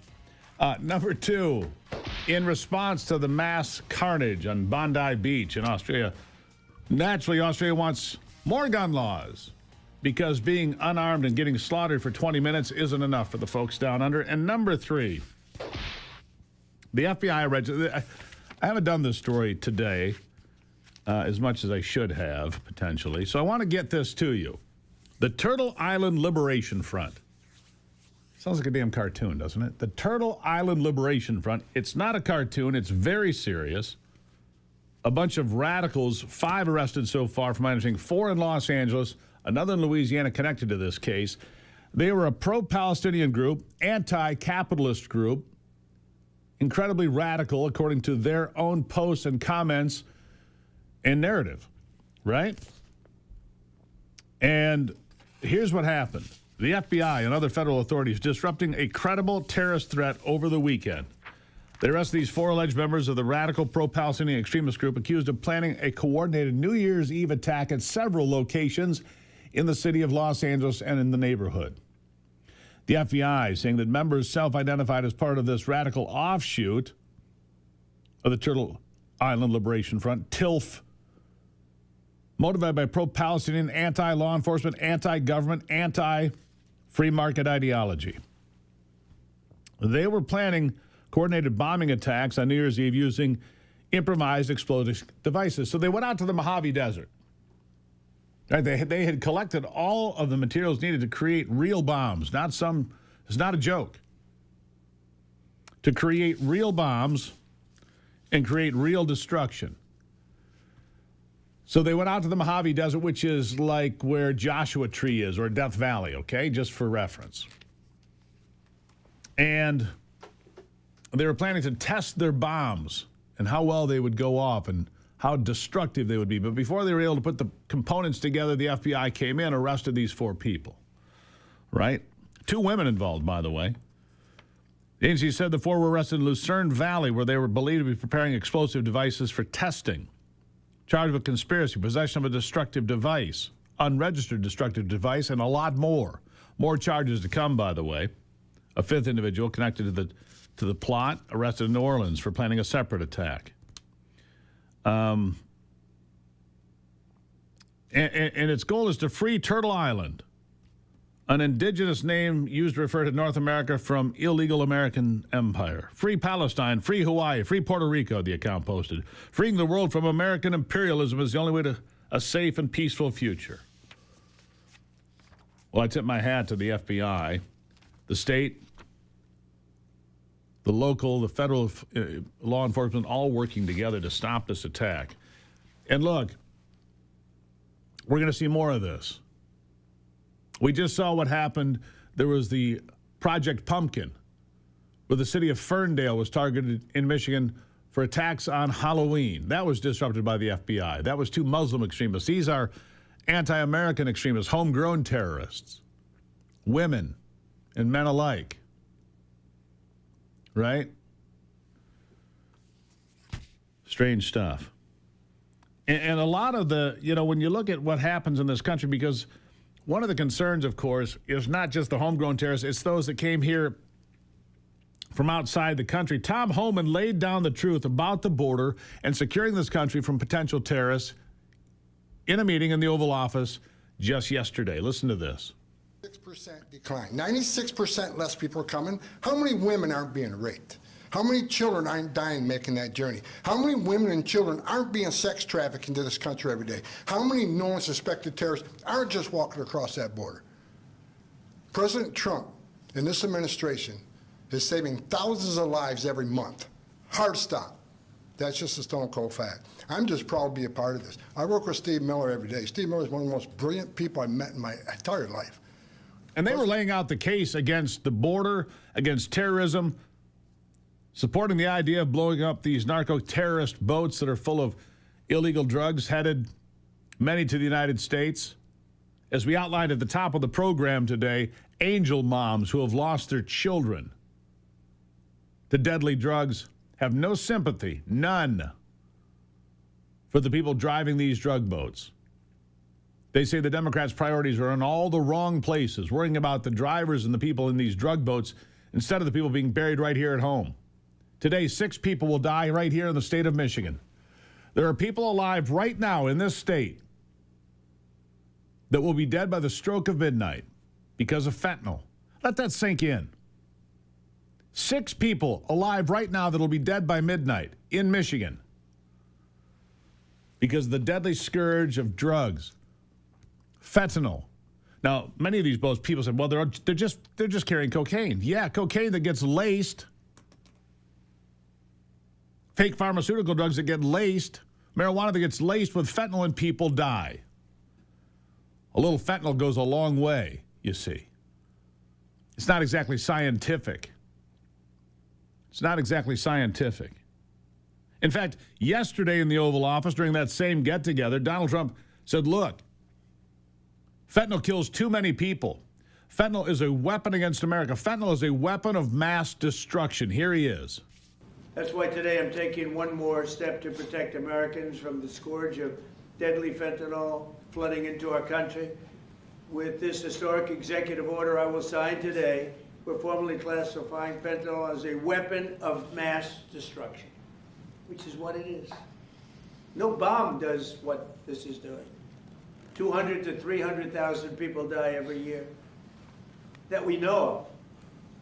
So we're formally classifying fentanyl as a weapon of mass destruction. A weapon of mass destruction. I think that's the smart move. You know, I told somebody else this yesterday. We have a guy that comes on this program from time to time, Scott King. His endeavor in the world today across the United States is to give away Narcan for free. We carry Narcan in our vehicles, not because I know anybody who's a heavy drug user, but you never know where you might be. You could be in a parking lot, at a park, at a school, and somebody overdoses and their life hangs in the balance. We've got Narcan available in our vehicles for that very reason. He gives it away for free. I'm going to have him back on soon because it's a smart thing to have. If he's giving away Narcan for free, we should all have it.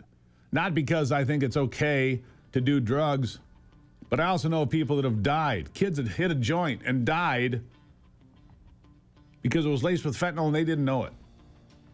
That's not right, my friends.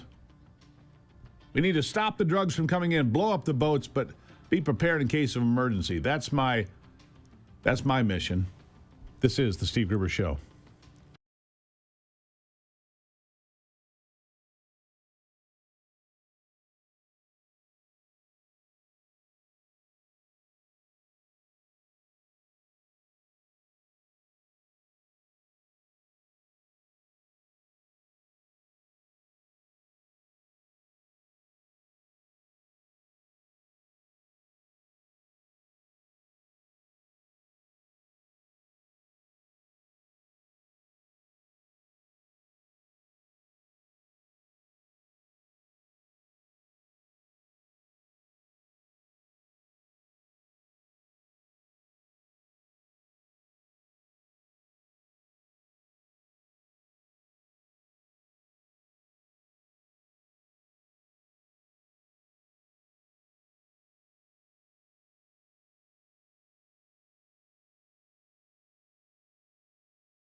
Jumping back into the conversation now, and having conversations you really don't hear anywhere else. That's what we try to do for you here, to give you as much information as possible so you're the best educated and prepared for your day, your week, your month, and your life as an American. Joining me now is Mignon Houston. She currently serves as the Deputy Spokesperson for the United States Department of State, representing U.S. foreign policy to international and domestic media. She's done it for about 20 years now. Mignon, thank you for being here.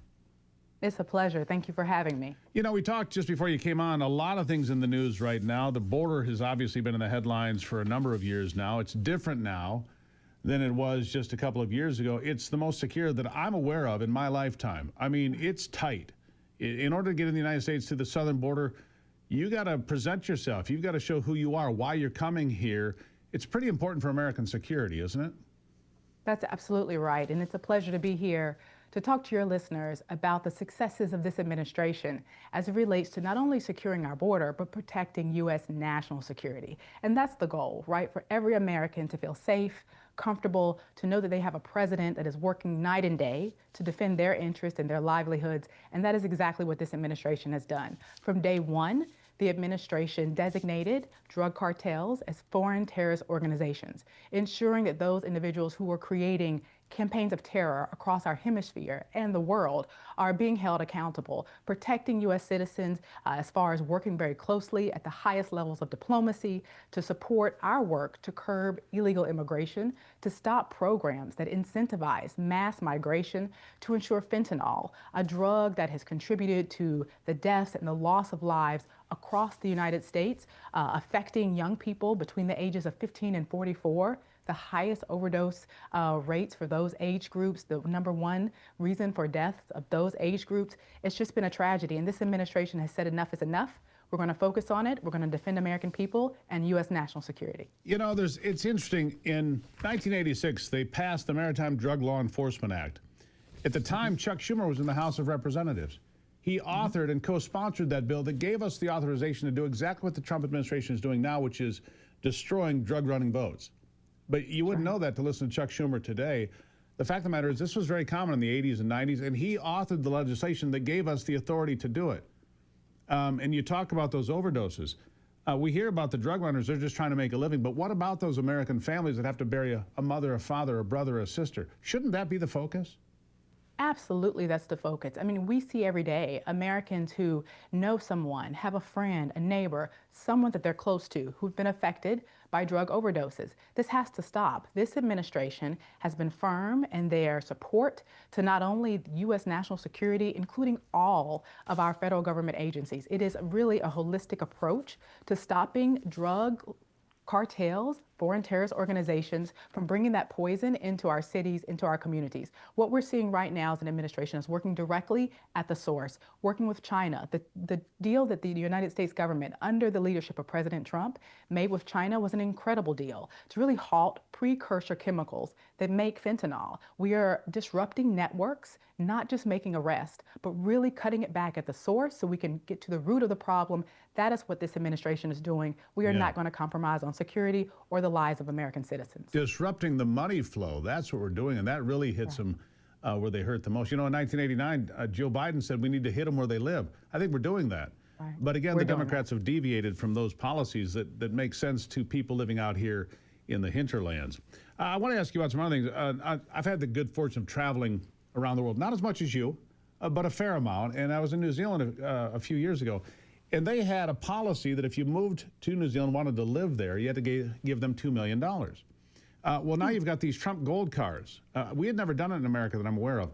But if you pay $1 million and you pass your background check, you're properly vetted, you can come to America, you invest in this country, and maybe become a citizen, maybe not, but you can live here legally. Can you tell us about that program?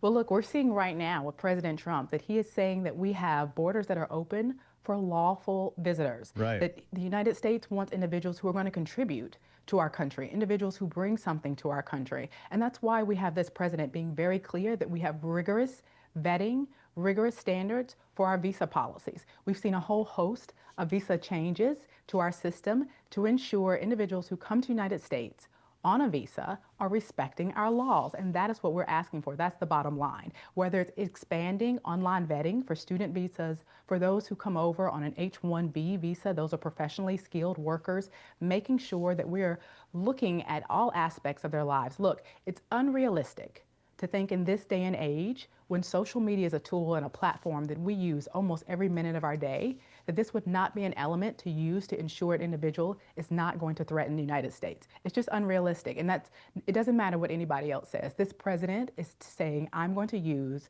policies that make sense, that are common sense, to ensure Americans are safe. Now, we know that some of the student visas that are applied for and granted end up going to people from places like China and the CCP, and they have their, they're like an octopus. They reach into everything. What can we do to ensure people? Because people that watch this program have raised concerns about the student visas and Chinese foreigners and nationals ripping us off for, intelligence property and things that we learn here. It's concerning to some people. What can you tell me about the student visas? Are those being tightened so that we do better vetting? Look, this administration, through the leadership of President Trump, this administration has heard the American people. He's listening every day to individuals like your viewers, your listeners, who have those questions, and he is responding in kind. This administration has worked together across different federal agencies. Here at the Department of State, we are deploying very well-trained U.S. diplomats across our U.S. missions, over 270 U.S. missions in the world, to ensure they use the highest standards. When it comes to student visas, we saw a slew of students who would make suggestions about their intentions to study in the United States, and then they get here to the United States and they're breaking our laws. They're disrupting classes. They're vandalizing classrooms. And we're not going to tolerate this anymore, or tolerate any practice that undermines U.S. immigration law or U.S. national security. Mignon Houston, really appreciate you being here. She is the deputy spokesperson for the United States Department of State. Easy for me to say. If Caroline Leavitt ever takes a leave, I think I found somebody who can step into that position. Mignon, great meeting you. Thank you for being here. You're so welcome. Thank you for having me. Thank you so much. All right, there you have it. Visa policies, the Trump Gold Card, what we're doing to protect this country, all under the tutelage of Donald Trump. We'll take a break and be back after this.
All right, so danger on our roadways. Illegal aliens getting commercial driver's licenses, driving 18-wheelers, 80,000-pound missiles down our highways with the inability to read English that are here illegally. It's an outrage. It's a travesty. Everybody knows it. It's not even up for debate. It's a 90-10 issue. Why would you allow people to have driver's licenses? Some don't even have their names on them from places like California, Illinois, New York. Don't even have their names on the driver's license. No name provided. You've seen it. I've seen it. It's outrageous. Well, the Department of Transportation now threatening to pull $73 million from the state of New York for that very reason. An audit found that half of commercial truck licenses, went to illegal aliens. Half. And you say Americans won't do these jobs? Of course Americans would do those jobs. These are six-figure and better jobs, many of them, driving 18-wheelers. Some people make significant $500,000 salaries, depending on what they're pulling and taking down the roadways. But how many people have to die? How many people have to be maimed by these people roaring down our freeways? How many? What New York does is if an applicant comes in and they have a work authorization for 30 days, 60 days, 1 year, doesn't matter, New York automatically issues them an 8-year commercial driver's license. They're in the country for 30 days. They get an 8-year CDL. That came from Secretary of Transportation Sean Duffy. Says it absolutely is, it's contrary to the law.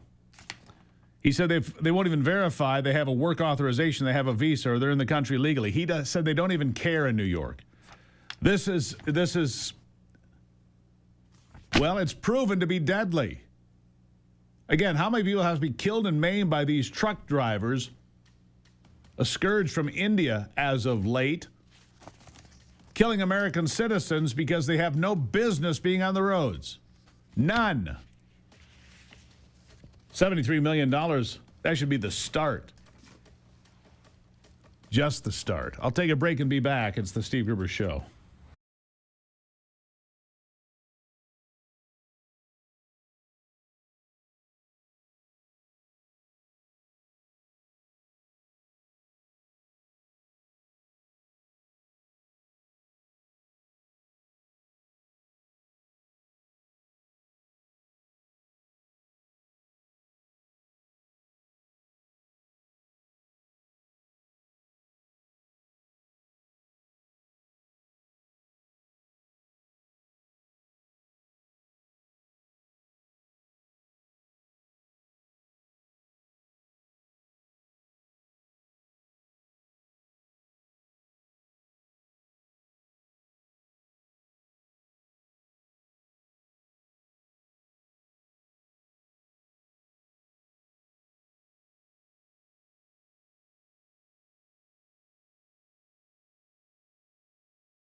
All right, some breaking news here coming to me from my good friend John Solomon at Just the News. I want to have this headline for you before I get to my next guest. It's really important.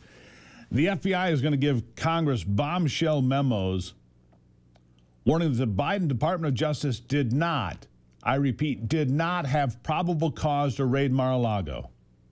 Attorney General Pam Bondi, FBI Director Kash Patel, preparing to turn over to Congress bombshell emails showing the FBI warned the Biden Justice Department they did not have probable cause to raid President Trump's Mar-a-Lago home, but prosecutors proceeded anyway. Weaponizing of the government against a political opponent. Democrats, shh. Just don't. You have no leg to stand on. We'll have more on that story coming up. Now we shift gears a little bit to State Representative Gina Johnson, friend of the program. Gina, welcome back. Thank you. Always good to be back. Always good to have you here. All right, so how about DOGE at the state level? We've talked about this with all sorts of folks on this program over the last, almost a year. And apparently you guys are moving forward with the DOGE idea, the Department of Government Efficiency. There's the word. Yeah. It's just stuck there. It's hard to say, isn't it? Yeah. It's the Department of Government Efficiency. I'm like, what? Anyhow. So do tell, Gina, what does this mean? Is it, we know that DOGE has been disbanded at the federal level, but it hasn't really been disbanded. It's been outsourced to all the departments. All the departments have the initiative to go after these things, to find the waste, fraud, and abuse. And look, I just had Speaker Matt Hall on last hour. And he was talking about holding back $665 million that the Democrats were trying to push out in pork projects. He said, nope, we're not doing any of those. $1.2 million for tampons. How many truckloads of tampons do you get for $1.2 million? DOGE at the state level, tell me about it. Well, first of all, when you have only one sliver of the state government, because we still don't have all of our people, our good Republicans, common sense conservatives, whether they call themselves independents, Republicans, or even some Democrats, we don't have all of them voting. So we just have a sliver of the government. And so what Speaker Hall is doing, what we're doing in DOGE is we're working around this little bit of a huge challenge, actually, to rein in bad government and to correct the ship going in the wrong direction. So DOGE at the state level means we're going to look at facts and figures, not hype and political slogans. What's actually being spent? What are we getting for it? Where do the tax dollars start and end? Who is spending them? What are they spending it on? And are we getting a return on our investment? Any business would do the same thing. We just, over the past 8 years, have increased the budget from $56 billion to around $86 billion. And now we're trying to pull it back because a state our size should not have a government that big. That's just the framework. Yeah. Our One out of three people. We should not have a government that big. We have talked about this at length here recently. States like Georgia, North Carolina. Georgia, similar size to Michigan, spends about $30 billion less annually. North Carolina is 500,000 people larger. It spends $19 billion less annually on its budget. I've been to North Carolina, I've been to Georgia.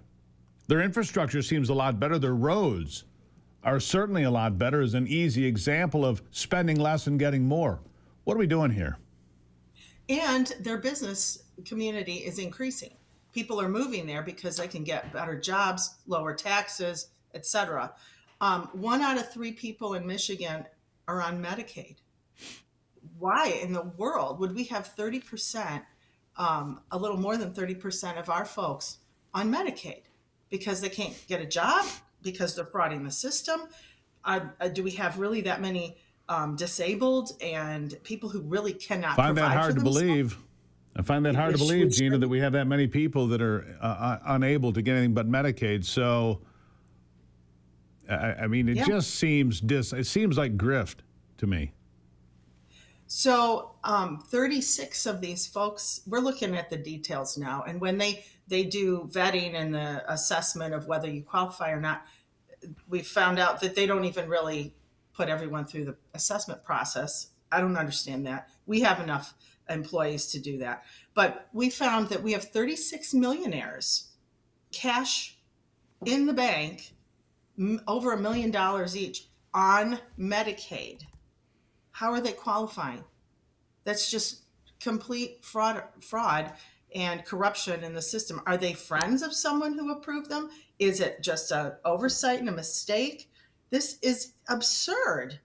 So another thing I want to look at that's really important. We've been talking about this for years. Why are our education scores, especially math and reading, but other ones, just going down? Overall, there's a few exceptions in the state. Overall, they're going down. And we look at spending on teachers and instructional dollars, parapros, those who assist the teachers, etc., versus admin costs. Our admin costs are now higher than our instructional costs. That makes no sense. The teachers are the most valuable part of any educational system. And we're spending more on the people who are running the place and pushing the paper and paying the money and having the cash flow system work than the actual teachers. There's just so much to dig in here, and we're just at the beginning. Yeah. Unbelievable amounts of money being, let's be honest about where some of this money goes.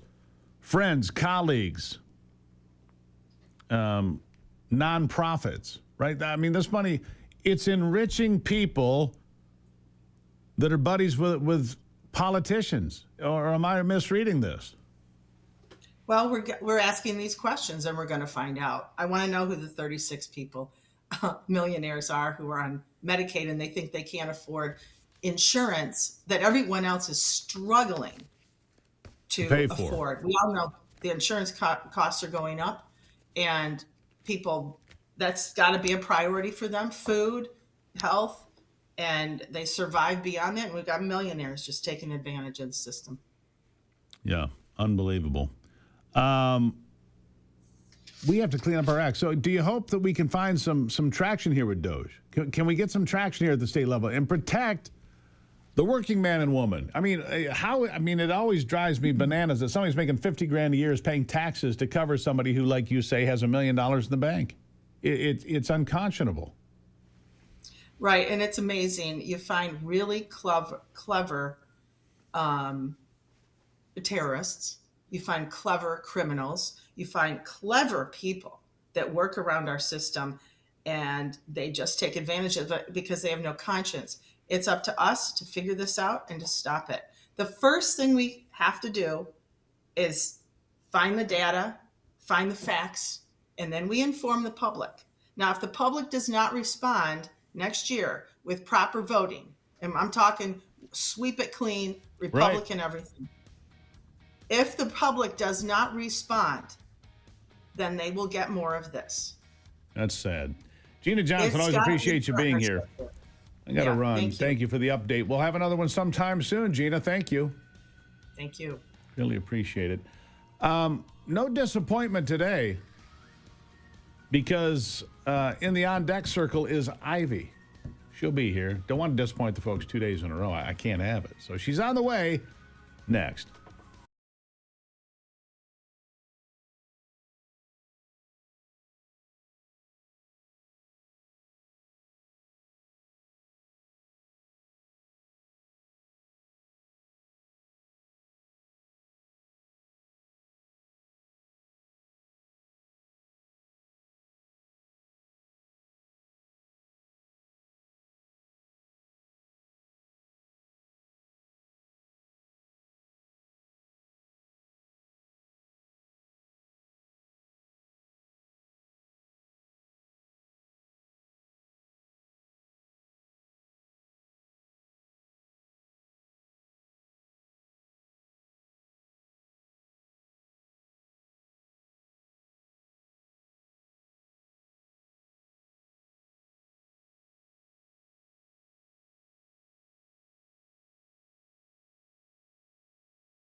All right, back to it now as we jump in with the beautiful, talented, and incredibly wonderful Ivy. She's right there looking like $1 million. Ivy, good morning. Good morning. Thank Got you. A couple of breaking stories I want to share with you and get your reaction. I have an email that has just been sent to me anonymously, so I take it as being valid, dated February the 22nd, 2024. It's from Mike Brady at the Michigan Department of State.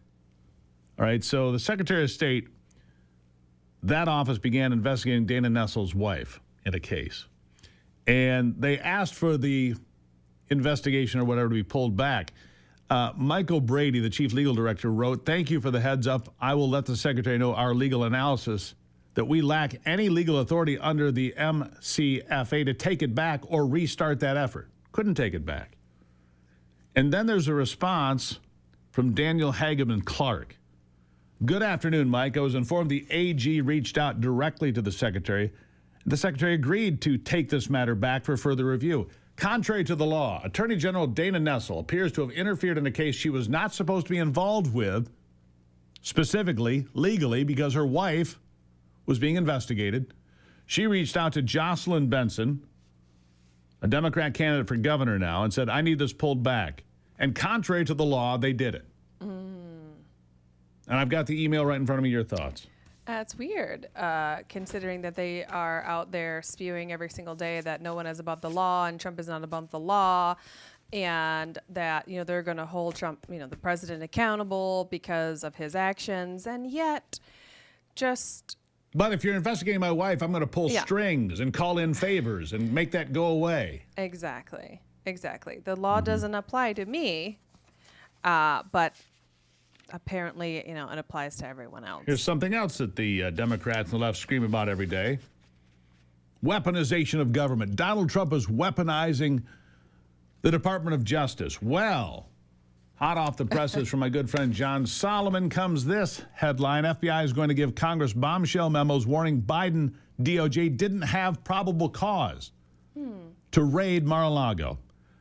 The Justice Department did not have probable cause to raid Donald Trump's home, ahead of a planned deposition coming tomorrow from ex-special prosecutor Jack Smith, who inherited the Mar-a-Lago classified documents just months after the August 22 raid of Trump's home that rocked the political world. The memos show this. The FBI's Washington field office, quote, does not believe they established probable cause, end quote, prior to raiding Trump's Florida home. They did it anyway. So Biden's DOJ weaponized the government against Donald Trump and raided his home. A former president? Even though the Washington FBI field office says we don't have probable cause to do that. They didn't care. They swept it aside and did it anyway to damage Donald Trump politically. It failed miserably. Unreal. But it's all coming out. Isn't it so interesting that it always seems that whatever that the left is saying that the right's doing is exactly what they're doing? Projecting. They're projecting. They're projecting all the time. All the time. If they're saying it and they're, you know, Trump is a Nazi. Well, maybe actually it's you're the one that has the issue with tyrannical rule. Tyrannical rule. Trump is being controlled by Russia. Wait a second. Wasn't Hunter Biden that cashed in on the Russia deal? Right. And Joe Biden that cashed in on Russian money? What was that conversation that he had? It was in where he said, you know, he was going to pay for favors. It was all on the video. This is Biden. Oh, yeah. Do you know what I'm talking about? I remember that, but there's so much tonnage. Oh, yeah, there's so much. Of evidence that it was Biden's DOJ that was weaponized. Ukraine. The Biden family enriched itself from Ukraine, from China, from Russia. I mean, how many times did Hunter Biden fly on Air Force Two to China while his dad was vice president? Yeah. I mean, this was the business model. Sell influence using the Biden name. That was the business model, period. The corruption runs so deep. And I'm not shocked by it at all, unfortunately. You know, I'm not surprised that they didn't have cause to raid Mar-a-Lago. Because the president actually follows the rules. Right. And within the confines of the law. You know, and as our good friend Esquire Bob, a Democrat, has pointed out numerous times, you're telling me they raided a guy's home that had the right to have those documents, at least originally. And At made least this, they weren't in his garage. right. And Unsecure. that's what I'm getting at. And Esquire Bob said, wait a second. You've got this guy who has actually, as president, was authorized to have these documents. Right. And you raid his home. And then you've got Joe Biden, who was not authorized to have all the documents he had next to his Corvette in the garage, and they filed no charges. Even a Democrat, an honest one, can say, wait a second, that's just wrong. Well, that's to say that, that they're honest. Esquire Bob's honest. Well, I'm saying certain folks on the left would rather just see the entire American nation fall than allow the president to win and to so true. bring prosperity to the people of America. As I talked about and laid out in great detail at the top of the program this morning, the Democrats are more concerned about the guy driving the drug boat than the people that are burying their kids in Rapid River or Traverse City or Grand Rapids. But Steve, this is not surprising that they say the same thing about criminals on the street. George Floyd, I mean, we can go run down the gamut. It was that they were, many years ago, peaceful protesting, the folks on the left and Antifa and everything else. Down the cities. While they had created $1 billion of damage. They were actually raising funds, Kamala Harris included, raising funds to remove those people from jail so that they continue to create havoc in cities. I mean, the fact that it's like the truth is turned upside down on the head. It's like, what is good, what they see as being good, normal people are looking at it going, this is not good at all. I think blowing up drug boats is an 80-20 issue. Men and women's sports is a 90-10 issue. They're on the wrong side of all of these things. Then we don't have enough time. I will say, though, today is the anything chocolate covered day. So it is your favorite day of the year. Within hand's reach, there to chocolate, just in case of emergency. Ivy, love you. Love you, too. You know who buys me the chocolate? Ivy. She looks after me. Final thoughts after this.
Yeah, this, I hear that there's going to be a House Oversight Committee hearing this morning in Lansing. I believe this bombshell revelation involving Dana Nessel and Jocelyn Benson could be front and center today.